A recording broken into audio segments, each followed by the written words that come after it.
আজ ৮ মে ২০২৬ উৎসবমুখর ও প্রতিযোগিতাপূর্ণ পরিবেশে অনুষ্ঠিত হল বাংলাদেশ আর্টিফিশিয়াল ইন্টেলিজেন্স অলিম্পিয়াড ২০২৬-এর রংপুর আঞ্চলিক রাউন্ড। প্রতিযোগিতায় মোট ২টি ক্যাটাগরিতে সর্বমোট ২৬৯ জন শিক্ষার্থী অংশগ্রহণের জন্য নিবন্ধন করে। প্রতিযোগিতার বিষয় ছিল এআই চ্যালেঞ্জ এবং AI quiz. Exam, I came here with a lot of hope. I always wanted to study about AI technology. I was already interested in it, but I didn't have enough resources or enough knowledge that how to start. So when I saw this application, I wanted to I just gave in. And then after giving the exam, after coming here, I realized that I actually didn't know anything. So while I give the exam, I mentally decided that if I didn't know anything, I will just give it anyway.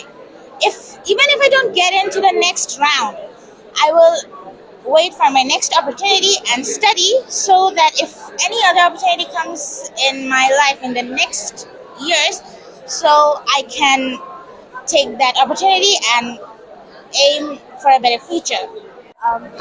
আমাদের বিদ্যালয়ে আজ AI olympiad অনুষ্ঠিত হয়েছে। আমরা অনেক খুশি এখানে অংশগ্রহণ করতে পেরে, কারণ আমাদের অনেক অভিজ্ঞতার সৃষ্টি হয়েছে। আর অধ্যক্ষ মহোদয় এবং চেয়ারম্যান মহোদয়কে অনেক ধন্যবাদ, কারণ আমাদের বিদ্যালয়ে এরকম একটি প্রতিযোগিতার সুযোগ করে দেওয়ার জন্য। আমরা আসলে এখান থেকে অনেক অভিজ্ঞতা লাভ করতে পারবো, যা আমাদের ভবিষ্যতে অনেক কাজে আসবে। এবং আমাদের বিদ্যালয়ে আরও বাহিরের থেকে অনেক শিক্ষার্থীরা এসেছে, তারাও এখানে আসার সুযোগ পেয়েছে এই প্রতিযোগিতার মাধ্যমে। সো আমি অনেক ভালো খুশি মনে করছি এটা করে, কারণ আমার একটা অভিজ্ঞতার সৃষ্টি হয়েছে। একজন স্টুডেন্ট, আমি মূলত cantonment public school and college সৈয়দপুরে অধ্যয়নরত আছি। আজকে আমরা এআই অলিম্পিয়াডের একটি পরীক্ষা দিলাম। এআই আসলে আমাদের বাস্তব জীবনে প্রত্যেক ক্ষেত্রেই প্রয়োজন, কেননা আমরা ইউটিউবের মধ্যে ভিডিও স্ক্রল করা থেকে শুরু করে পড়ালেখার ক্ষেত্রে, এমনকি পরীক্ষার প্রশ্ন সেটের ক্ষেত্রেও আমরা এআই ইউজ করে থাকি, বিভিন্ন প্রোগ্রাম তৈরিতেও এআই ইউজ করে থাকি। আজকের এক্সামে ঠিক সেরকমই কিছু প্রশ্ন উঠে এসেছিল, যেমন বেসিক এআই লার্নিং, এছাড়াও মেশিন লার্নিং এবং প্রোগ্রামিংয়ের কিছু বিষয়। এগুলো আসলেই আমাদের বাস্তব জীবনে অনেক প্রয়োজন এবং এগুলোর মাধ্যমে আমরা আমাদের মেধাকে আরও বৃদ্ধি করতে পারি। এজন্যেই আমরা এরকম প্রতিযোগিতায় আরও অংশগ্রহণ করতে চাচ্ছি এবং এই ধরনের প্রতিযোগিতা আরও বেশি বেশি করে নেওয়ার জন্য আমরা সরকারকে আরও অনুরোধ করছি। এবং এই এআই পরীক্ষাটি দেওয়ার মাধ্যমে আমরা যে আমাদের মেধা বৃদ্ধি করতে পারছি তা আমরা আসলেই বুঝতে পারছি, কেননা এখানকার মধ্যে তুলে ধরা হয়েছে বেসিক এআই এর বিভিন্ন ধারণা, এছাড়াও আমরা যে বাস্তব জীবনে এআই ব্যবহার করছি সেগুলোর বিভিন্ন বিষয়। আর আমরা যেহেতু বর্তমানে একটি ডিজিটাল যুগ, সেক্ষেত্রে এটি জানা আমাদের জন্য অত্যন্ত জরুরি। ধন্যবাদ সবাইকে। বিডিএআই হচ্ছে বাংলাদেশ আর্টিফিশিয়াল ইন্টেলিজেন্স। তো এর মাধ্যমে এই কৃত্রিম বুদ্ধিমত্তার মাধ্যমে আমরা হচ্ছে নতুন নতুন জিনিস সম্পর্কে জানতে পারছি, ইন্টারনেটের মাধ্যমে কোডিং করা শিখতেছি, মেইনলি প্রোগ্রামিং সম্পর্কে জানতে পারতেছি। আর এই প্রোগ্রামিংয়ের কাজের মাধ্যমে, কোডিংয়ের মাধ্যমে আমরা বিভিন্ন নিউ কান্ট্রিগুলোতে যেতে পারবো, অলিম্পিয়াডের মাধ্যমে হচ্ছে ন্যাশনাল পর্যায়ে যেতে পারবো। হচ্ছে যেন আমাদের প্রতিষ্ঠানে বা বাংলাদেশের বিভিন্ন জায়গায় হচ্ছে বারবার হোক, যার মাধ্যমে হচ্ছে শিক্ষার্থীরা অনেক উন্নত একটা পরিবেশ তৈরি করতে পারবে আর অনেক উন্নতির সম্মুখীন হতে পারবে। দিনের পর দিন এআই এর ব্যবহার বেড়েই যাচ্ছে, সেটার কারণে আমরা অনেক জায়গায় শুনতেছি যে এআই নাকি মানুষকে রিপ্লেস করে দিচ্ছে। বাট কোডিং এর ক্ষেত্রে আমরা কিছু জিনিস আছে যেটা কিন্তু কোডিং করে আমরা নিজে থেকে নিজের কাজই করতে পারবো, অনেক বেশি এক্সট্রা ফ্যাসিলিটিস পাবো যেটা এআই করতে পারবে না। তো এই জিনিসটা যেমন কি আমরা যদি ডিজাইন, লাইক গ্রাফিক্স ডিজাইন, তো সেটা যেই কাজটা আমরা 4 ঘন্টা ধরে করতেছি সেই কাজটা এআই মুহূর্তের মধ্যেই করে দিচ্ছে, আর free of cost. But coding এর মাধ্যমে আমরা অনেক কিছু শিখতে পারতেছি যেটা আমরা নিজেই করব। তো আসলে এটা অনেক ভালো, আমাদের ফিউচারের জন্য অনেক বেশি কার্যকর হবে। তো এই প্রোগ্রামটার মাধ্যমে আমরা অনেক কিছু শিখতে পারলাম, আর আগামীতেও চাই আমরা যাতে এরকম কোনো প্রোগ্রাম হোক অ্যান্ড আমরা আরও কিছু শিখতে পারি। এখন আমরা করছি, পরবর্তীতে আমাদের জুনিয়ররা করুক, তারাও শিখতে পারুক, এটাই প্রত্যাশা করছি। বর্তমানে বাংলাদেশ আর্টিফিশিয়াল ইন্টেলিজেন্স অলিম্পিয়াড বা কৃত্রিম বুদ্ধিমত্তা অলিম্পিয়াড আমাদের জন্য খুবই জরুরি, কারণ বর্তমানে আমরা সবাই জানি যে 21 শতকে আমাদের কৃত্রিম বুদ্ধিমত্তা সবচেয়ে গুরুত্বপূর্ণ একটা মাধ্যম হিসেবে কাজ করছে। এমনকি ভবিষ্যতে আমাদের উচ্চশিক্ষা কিংবা বিভিন্ন জব সেক্টরের কাজগুলোও কিন্তু এআই কর্তৃক নিয়ন্ত্রিত হবে। তো এটা হচ্ছে খুবই আমাদের জন্য প্রয়োজনীয়, খুবই নেসেসারি একটা থিং যে আমাদেরকে এআই হচ্ছে জানতে হবে। তাই এআই জানার জন্য, এআই শেখার জন্য যে এই অলিম্পিয়াডটা তৈরি করা হচ্ছে, এটা সত্যি আমাদের জন্য মানে খুবই উপকারী হিসেবে কাজ করবে এবং ভবিষ্যতে আমাদের অনেক সৃজনশীল যারা মানে মেধা চর্চায় ব্যস্ত থাকে তাদের হচ্ছে খুঁজতে সহায়তা করবে। দক্ষতা, সৃজনশীলতা ও মেধার স্বাক্ষর রেখে এআই চ্যালেঞ্জ ক্যাটাগরিতে 8 জন এবং এআই কুইজ ক্যাটাগরিতে 11 জন শিক্ষার্থী বিজয়ী হয়ে জাতীয় পর্যায়ের প্রতিযোগিতায় অংশগ্রহণের জন্য নির্বাচিত হয়েছে। অনুষ্ঠানের প্রধান অতিথি হিসাবে উপস্থিত ছিলেন cantonment public school and college সৈয়দপুরের chairman brigadier general Mohammad Masudur Rahman PSC. প্রতিযোগিতার প্রোগ্রামিং ও কুইজ কার্যক্রম পরিদর্শন করেন ক্যান্টনমেন্ট পাবলিক স্কুল অ্যান্ড কলেজের অধ্যক্ষ সৈয়দ শফিউল ইসলাম মেরাজ।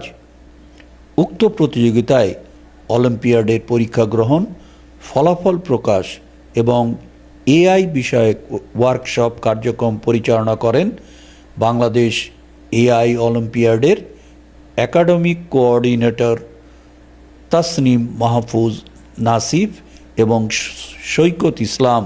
প্রতিযোগিতা শেষে প্রধান অতিথি বিজয়ীদের মাঝে মেডেল ও সার্টিফিকেট বিতরণ করেন এবং শিক্ষার্থীদের কৃত্রিম বুদ্ধিমত্তা বিষয়ে আরও দক্ষ হয়ে প্রযুক্তি নির্ভর বাংলাদেশ গঠনে অবদান রাখার আহ্বান জানান। আঞ্চলিক পর্যায়ে বিজয়ী শিক্ষার্থীরা আগামী 16 মে 2026 অনুষ্ঠিতব্য জাতীয় পর্যায়ের প্রতিযোগিতায় অংশগ্রহণ করবে। 2026 এর আঞ্চলিক পর্যায়ের প্রতিযোগিতার ভেন্যু হিসাবে cantonment public school and college Saidpur নির্বাচিত হয়েছে। আমরা খুবই আনন্দিত যে এরকম একটি প্রোগ্রাম আমাদের প্রতিষ্ঠানে হওয়ার কারণে আমাদের শিক্ষার্থীরা, বেশি সংখ্যক শিক্ষার্থী অংশগ্রহণ করতে পেরেছে। এছাড়াও রংপুর অঞ্চলের বিভিন্ন শিক্ষা প্রতিষ্ঠানের শিক্ষার্থীরা এখানে অংশগ্রহণ করেছে। প্রায় 200 জন শিক্ষার্থী কুইজে এবং প্রোগ্রামিংয়ে অংশগ্রহণ করেছে। এখান থেকে কুইজ এবং প্রোগ্রামিং উভয় ক্ষেত্রে বিজয়ী শিক্ষার্থীরা সরাসরি জাতীয় পর্যায়ে অংশগ্রহণ করতে পারবে এবং জাতীয় পর্যায়ে নির্বাচিত শিক্ষার্থীদের মধ্য থেকে ক্যাম্পেইনের মাধ্যমে আন্তর্জাতিক পর্যায়ে অংশগ্রহণ করার সুযোগ রয়েছে। এক্ষেত্রে আমি মনে করি যে আমাদের এই উত্তরবঙ্গে এই প্রতিষ্ঠানে ভ্যালু হওয়ার কারণে উত্তরবঙ্গে আশেপাশের যে শিক্ষা প্রতিষ্ঠানগুলো আছে, এই শিক্ষা প্রতিষ্ঠানগুলোর শিক্ষার্থীরা খুব সহজেই এই আঞ্চলিক পর্যায়ের প্রতিযোগিতায় অংশগ্রহণ করতে পারছে। এর কারণে এদের সংশ্লিষ্টতা বৃদ্ধি পাচ্ছে এবং খুব বেশি পরিমাণ শিক্ষার্থী অংশগ্রহণ করতে পারছে। ধন্যবাদ। ধরনের ইভেন্ট থেকে প্রত্যাশা যেটা, সেটা হচ্ছে যে আমরা চাই যে আমাদের স্টুডেন্টরা গ্লোবাল সিটিজেন হবে। অলরেডি চায়না থেকে শুরু করে বিভিন্ন কান্ট্রিতে খুব লোয়ার আর উন্নত কান্ট্রি যেগুলো, বিশেষ করে চায়না থেকে শুরু করে বিভিন্ন কান্ট্রিতে অলরেডি খুব ছোটো ক্লাস থেকে কোডিং, আর্টিফিশিয়াল ইন্টেলিজেন্স এবং অন্যান্য বিষয়গুলো শেখানো হচ্ছে। পাবলিক স্কুল অ্যান্ড কলেজ সৈয়দপুরের পয়েন্ট অফ ভিউ থেকে আমরাও ক্লাস 3 থেকে বাচ্চাদেরকে এই coding, artificial intelligence, robotics, internet of things এগুলো সম্পর্কে ধারণা দেওয়ার চেষ্টা করি আর কি। আর এরকম একটা আপনার আয়োজন প্রকৃত অর্থে উত্তরবঙ্গের জন্যই খুবই ভালো। কেন? কারণ হচ্ছে যে আমি যতদূর জানি এরকম একটা আয়োজন হয়েছিল লাস্ট ইয়ারে রাজশাহীতে। এখন সৈয়দপুর বা রংপুর থেকে রাজশাহীতে যে বাচ্চাদের এক্সাম দেওয়াটা ইটস ভেরি ডিফিকাল্ট। তো এখানে হওয়াতে যেটা হয়েছে, সৈয়দপুর, রংপুর বা এই বেল্টের যারা আছে এই বাচ্চারা ইনভলভ হতে পেরেছে। আর আমাদের বাচ্চারা আসলেই অনেক স্মার্ট এবং ওরা আপনার আর্টিফিশিয়াল ইন্টেলিজেন্সের সাপোর্টে হোক কিংবা আপনার অনলাইন প্ল্যাটফর্মের সাপোর্টে হোক, ওরা কিন্তু এমনিতেও অনলাইনে বিভিন্ন প্রতিযোগিতাতে অংশগ্রহণ করে। আমরা চাই যে আমাদের বাচ্চারা আরও উৎসাহিত হোক এবং ভবিষ্যতে ওরা যেন পিছিয়ে না থাকে। আর এই যে প্রতিযোগিতায় অংশগ্রহণ করে যে অভিজ্ঞতাটা হলো, এটাই তাদের জন্য আত্মবিশ্বাসের জায়গা তৈরি করবে ভবিষ্যতে। Thank you. বিষয়ে যে অলিম্পিয়াডটা অনুষ্ঠিত হলো, আমরা যদি বাংলাদেশের পার্সপেক্টিভে চিন্তা করি তাহলে এখনও আমরা এই বিষয়ে সচেতনতার ক্ষেত্রে অনেক পিছিয়ে আছি। যদিও আমরা ইতিমধ্যে বিভিন্নভাবে এআই এর ব্যবহার করছি, আমরা না জেনেই করছি। আমাদের শিশুরা যারা ভবিষ্যতের জন্য আমাদের কাণ্ডারি হবে, তাদেরকে এখন থেকে এই বিষয়ে শিক্ষিত করে তোলা, এআই সম্পর্কে সচেতন করে তোলা, তাদেরকে এআই এর বেনিফিট নেওয়ার জন্য তাদেরকে প্রশিক্ষিত করে তাদেরকে যোগ্য করে তোলা, সেটা একটি অত্যন্ত মহৎ উদ্যোগ এবং সময় উপযোগী। মহতের যেটা আমি বলবো যে এটা অনেক বেশি সময় উপযোগী একটা উদ্যোগ। আমাদের এই শিশুদেরকে ভবিষ্যতে এই সমস্ত প্রযুক্তির ব্যবহারে সক্ষম করে তুলবে এবং ভবিষ্যৎ বাংলাদেশের জন্য এটি একটি অপরিহার্য একটি বিষয় বলে